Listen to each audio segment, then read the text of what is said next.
Goes en Hoek lopen warm voor spannende wedstrijden. Het is dinsdag 29 oktober, dit is Zeeland Nu. Cambuur en PEC komen op bezoek. Het fietspad is klaar, nu nog een schadevergoeding. En spannende tijden voor Zeeuwse koks, of toch niet? Dames en heren, goedenavond. Het is een bijzondere dag voor het Zeeuwse amateurvoetbal. Want vanavond komen 2 Zeeuwse clubs in actie in de landelijke KNVB-beker. Tegen profclubs wel te verstaan. Hoek neemt het thuis op tegen PEC Zwolle en Goes neemt het thuis op tegen Cambuur. Als derde divisionisten zijn Hoek en Goes dit seizoen rechtstreeks geplaatst voor de voorronde van het KNVB-bekertoernooi. Hoek begint met een uitwedstrijd tegen de amateurs van Top Os en boekt een eenvoudige 2-6 overwinning. Het blijkt later direct genoeg voor een plaats in het hoofdtoernooi, want voor de tweede voorronde wordt Hoek vrijgeloot. De weg is voor Goes langer en lastiger. Half augustus speelt de Beverlandse club in Noord-Holland tegen Huizen. Een 2-3 overwinning is voldoende voor een plaats in de laatste voorronde. Daarin is het Gelderse Silvolde de tegenstander. Goes komt met 2-0 achter tegen de hoofdklasser, maar recht terug. En via een strafschop van Steve Schalkwijk wordt met 2-3 gewonnen en het hoofdtoernooi gehaald. We gaan naar Goes, naar sportverslaggever Stefan Nijpjes. Stefan, Goes speelt dus tegen Cambuur, koploper in de keukenkampioen-divisie. Zijn ze er eigenlijk klaar voor? Ik ga het vragen aan Ron Ampersen, de interimtrainer van Goes. Ron, de vraag is heel simpel, zijn jullie er klaar voor? Sinds zaterdag 3:15 zijn we er klaar voor. Toen hebben we de overwinning op Barendrecht gevierd, kort in de bus, thuis denk ik. En daarna is de mindset naar vanavond gegaan. Vanavond moet het gebeuren. Hoe bijzonder is het voor jou? Want jij bent interimtrainer na het vertrek van Ruud Pennings. Terwijl je 2 weken geleden was je nog teammanager. Ja, ik zit nu op dit moment met 2 petten op, teammanager en interim trainer. Ja, dat is heel bijzonder, want omdat ik wel trainer ben geweest over een periode van 10 jaar, maar nooit hoger heb getraind dan 4e klas of een keer 3e klas. Dus dat is heel bijzonder, ja. Goed, bijzondere wedstrijden dus vanavond, ook voor Hoek. Dat speelt op eigen veld tegen PEC Zwolle, de nummer 13 van de Eredivisie. Middenvelder Regilo van der Pitten kijkt vol verwachting naar die wedstrijd. Het zijn altijd wel mooie affiches. Ik heb het zelf nu 2 keer meegemaakt. 2 keer uit, nu eens een keer thuis. We hebben Feyenoord meegemaakt, we hebben Heracles uit meegemaakt. En PEC, dat zijn altijd leuke wedstrijden. Zeker hier zo in de regio zal het waarschijnlijk heel erg leven. Er zullen veel mensen op afkomen, dus dat zijn leuke wedstrijden om te spelen. Ja. Maken jullie een beetje kans? Ja, wij maken altijd kans, natuurlijk. Kijk, ik wil niet zeggen dat we geen kans maken of dat we PEC moeten onderschatten, helemaal niet. Maar zulke wedstrijden zijn heel raar. In de KNVB-beker kan heel vaak dat je gewoon de 0 houdt en dat je op het laatste toeslaat. Omdat je het gewoon heel goed uitspeelt. Maar goed, we gaan het wel zien. Ja, Stefan, tot slot, wat denk jij? Gaan we een deuk in een pakje boter slaan tegen deze profclubs? Ik denk dat het heel erg lastig wordt. Hoek heeft een zware dobber, maar Van der Pitten zegt in de beker ben je nooit kansloos. Goes heeft hier vorig jaar op eigen veld van ADO Den Haag gewonnen. Weliswaar in een oefenwedstrijd, maar het gebeurde wel. Dus ja, ik ben benieuwd. Beide wedstrijden overigens, Hoek tegen PEC Zwolle en Goes tegen Sportclub Cambuur, zijn vanavond live op Omroep Zeeland Radio te volgen. De uitzending begint om 7 uur. Stefan Nijpjes voor nu, dankjewel.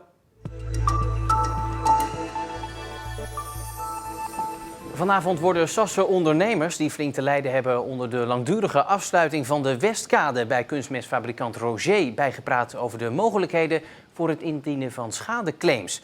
Bij Roger werd vandaag overigens een fietspad in gebruik genomen, waardoor fietsers niet meer om hoeven te rijden tussen Sas van Gent en Zelzaten. En daar zijn ze blij mee.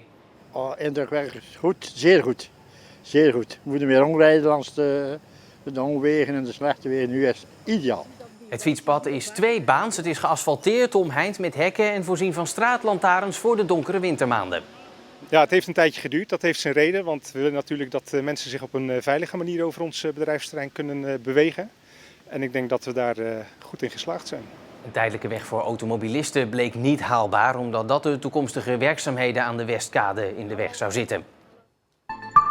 En inwoners van Goes moeten meer sporten. Dat vinden verschillende zorg-, sport- en onderwijsinstellingen. Vanaf vandaag zetten de organisaties zich daar samen voor in met het project Goes leert je bewegen. SIOS-studenten begeleiden het project. We gaan dit jaar aan de slag met verschillende projecten.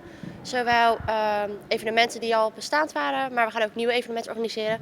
Zodat mensen meer in beweging komen. Op dit moment is 50% wat wel gestructureerd sport. En we willen er naartoe streven dat over een paar jaar iedereen gestructureerd kan sporten. Het project is voor jong en oud, maar de SIOS-studenten begonnen vandaag met de begeleiding van basisscholen. Je leert heel veel, je hebt heel veel contact met mensen, je bent ook heel veel in beweging en dat maakt het heel afwisselend en heel leuk. En ondertussen leren de studenten ook om alvast te werken in de praktijk.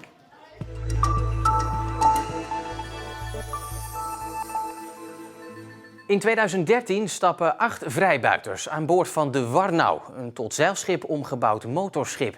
Doel naar het Noorderlicht zeilen. Maar de boot komt al bij Schotland in de problemen. 5 vrienden verlaten de boot. 3, waaronder de Middelburger Peter van Lieren, zetten door en varen in stormachtige omstandigheden toch de haven uit. Van hen wordt nooit meer iets vernomen. Nu is er een boek. Het begon allemaal met een teletextbericht dat op de avond van 29 april 2013 binnenkomt op de redactie van de NRC. De kustwacht van Aberdeen slaat alarm over een Nederlandse zeilboot met 3 Nederlandse opvarenden. Het schip vertrok 2 weken geleden uit Stonehaven in Schotland naar Noorwegen, maar is nooit op zijn bestemming aangekomen. En dat was het begin van, eigenlijk van mijn zoektocht naar wat er gebeurd is met de Warnau. Steketee raakt in de ban van het verhaal en is het de afgelopen 6 jaar blijven volgen. Ik heb aanvankelijk een aantal stukken voor de krant geschreven. Natuurlijk in de onmiddellijke nasleep van de vermissing. Er was een zoektocht aan de gang. Maar dat was eigenlijk nog het journalistieke deel van het verhaal. Want vrij snel daarna dacht ik, het is eigenlijk meer. Ik raakte bijvoorbeeld geïnteresseerd in de persoonlijkheid van Arnoud. Ik wilde weten wat voor figuur was dat. Wat beweegt iemand om eigenlijk alles achter te laten aan boord van een niet zo heel zeewaardig schip te stappen met je vrienden en te zeggen, ja, wat gaan we doen? We gaan naar het Noorderlicht. Mijn boek is dus in eerste instantie een portret van Arnoud tegen de achtergrond van die reis. Zijn vrouw omschrijft het boek als een journalistieke roman. En dat vindt Steketee een prachtige omschrijving. De basis is journalistiek natuurlijk. Het gaat uit van de feiten. Alle dialogen kloppen. Er is niets in verzonnen. Maar ik heb waar het kon mijn eigen ervaring en verbeelding laten spreken. Ik volg de reis van de Warnau. Dat is zeg maar de ruggengraat van mijn boek. En daaromheen zit het verhaal. Wie zijn die mensen? Wat zijn het voor figuren? Hoe hebben ze elkaar leren kennen? Wat is het voor bootje? Wat is de geschiedenis van die boot?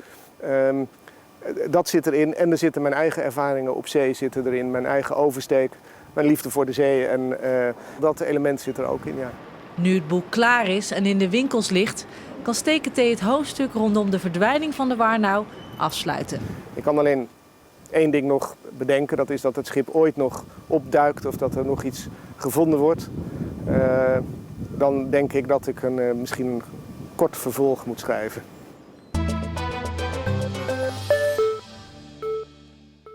Het zijn spannende tijden voor de Zeeuwse topkoks. De culinaire gidsen voor 2020 komen uit. Sta ik erin en wat zeggen ze over mijn restaurant? Dat is de vraag voor veel van die chefs. Tenminste, vinden restaurants het eigenlijk nog wel belangrijk om een ster of een hoge notering op een ranglijst te krijgen? Wat me opvalt is dat het sterrenverhaal altijd wel bovenaan heeft gestaan, maar dat dat eigenlijk veel minder van belang tegenwoordig is. En dat we eigenlijk meer op zoek zijn naar de middenmoot en naar het middenklasse segment. En vooral als we kijken naar wat Zeeland vraagt. We hebben heel veel toeristen. Als we kijken wat de toerist consumeert, is dat niet alleen maar sterrenrestaurants, maar hoofdzakelijk de middenklasse sector. En misschien ook wel de exclusieve snackbar. Is er ook een soort mentaliteitsverandering? Het was volgens mij nog niet zo lang geleden heel normaal als je een kwaliteitsrestaurant hebt, dat je bij wijze van spreken 7 dagen in de week gewoon werkte. Daar kunnen we niet meer aan. De mentaliteit van de jeugd, dat zien we ook in het onderwijs. Gaat dat niet trekken, die wil dat ook niet. Die willen best werken, maar wel een gedegen baan, 38 uur of 40 uur. Prima, maar niet geen 70, 80 uur meer. Bij mij in de studio is verslaggever Anke Tanihatu. Ja, Anke, minder werken, meer vrije tijd. Dat klinkt natuurlijk tegenwoordig best wel heel logisch. Maar als je in een toprestaurant wil werken en je wilt top presteren, ja, dan kan dat toch gewoon niet? Nee, er moeten ook offers gebracht worden. Die inzet die is er ook wel, maar niet meer ten koste van alles. En er zijn dit jaar ook veel voorbeelden van. Bijvoorbeeld restaurant Le Trinité in Sluis.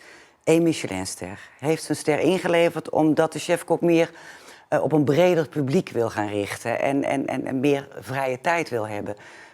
Restaurant Mijn Liefste in Wolfgaartsdijk was 5 dagen open, gaat 4 dagen open, omdat de chef-kok meer tijd wil hebben, vrije tijd om nieuwe recepten te bedenken. Er is een restaurant in Vaassen, de Leest, 3 Michelinsterren, alle 3 ingeleverd. De chef-kok wil meer tijd voor zijn gezin hebben. Dus het is nog wel belangrijk, maar het is niet meer van levensbelang om op die internationale culinaire ranglijst te staan. Nou, een goed voorbeeld daarvan, 2 jonge chef-koks van restaurant Mescher in Domburg. Goeie vrienden Sander de Jonge en Jeroen Tanis begonnen 2,5 jaar geleden restaurant Mescher in Domburg. Ze krijgen lovende kritieken in de Lekker en de Michelin-gids. Elk boekje of gids waar je positief in vermeld wordt is natuurlijk goed voor je zaak. En het belangrijkste is dat de gasten tevreden zijn. Als de gidsen je opmerken en dat publiceren, dan zal je iets goed doen. Maar dat merk je voornamelijk ook aan de klandizie en tevreden gasten. Nuchtige Zeeuwen zijn het. Maar willen ze toch niet stiekem een culinaire kroon op hun werk? Ik denk wel dat het ooit een droom zou zijn, maar of het belangrijk is, is de vraag. Voor ons, ik denk dat het belangrijkste is een goed gevulde zaak. En dat we goed kunnen doen wat we het leukst vinden, dat is gewoon heel lekker eten bereiden. Het is wel een bekroning op je werk misschien, maar ja, zonder zouden we ook kunnen leven. Ja, ja. Geen enkel probleem. En hoe huiselijk de sfeer in het restaurant ook is, op de vraag 7 dagen in de week werken met Michelinster of 5 dagen zonder, is het antwoord duidelijk. 5 dagen zonder. Ja, absoluut. Ja, dat is toch bijzonder. Hè? De Lekker is uit, de nieuwe van 2020. Hoeveel Zeeuwse restaurants staan erin? Nou, 26 om precies te zijn. Er staan er 6 in de top 100. Bovenaan Interscaldis, Kruiningen, is ook wel leuk om te zeggen. Maar in totaal 26 en dat is niet slecht voor zo'n kleine provincie. Keurig toch. Anke, dank je wel. Het was een vrij zonnige dag met een frisse oosten tot noordoostenwind. En daarmee werd het een graad of 12, normaal voor deze tijd van het jaar. Morgen schijnt de zon uitbundig opnieuw met 's middags ook dan weer een paar stapelwolken. Het wordt dan iets frisser dan vandaag, slechts een graad of 10. In Jesk gaat het zo meteen over de vraag: wat merken we eigenlijk van de opwarming van de aarde? Ik duik al 40 jaar en ik heb in die tijd natuurlijk veel zien veranderen onder water. Wat ik bijvoorbeeld heb zien komen is de fluwelen zwemkrab.